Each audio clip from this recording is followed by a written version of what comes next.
యవనస్తుల గురించిన మర్మము. తిమోతికి రాసిన 2వ పత్రిక 2వ అధ్యాయం 22వ వచనం. నీవు యవనేచ్ఛల నుండి పారిపోము.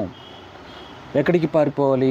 యవనేచ్ఛలు మనల్ని అపవిత్రతలో పడగొడతాయి. యవనేచ్ఛలు మనల్ని పాపంలో మనల్ని దేవునికి దూరం చేసేటటువంటి ఆ యొక్క నష్టాల్లో పడగొడతా ఉంటాయి. అందుకని ప్రియ యవనస్తులారా, ప్రతి ఒక్కరూ కూడా యవనేచ్ఛల నుండి పారిపోవాలి. యవనేచ్ఛల నుండి ఎక్కడికి పారిపోవాలి? మందిరం దగ్గరికి వెళ్ళాలి. దేవుని యొక్క సన్నిధిలోకి వెళ్ళినప్పుడు అక్కడ ఆ సహవాసంలో మనం ఉన్నప్పుడు మనల్ని వెంటాడుతున్న ఆ యవనేచ్ఛలు ఆ సహవాసంలో కాలిపోతాయి.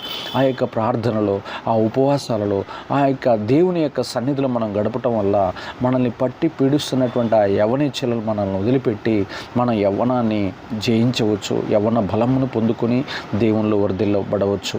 కాబట్టి ప్రతి ఒక్క యవనస్తుడు దేవుని సన్నిధికి వెళ్ళి యవనేచ్ఛల నుండి విడుదల పొందుదరగాక. ఆమేన్.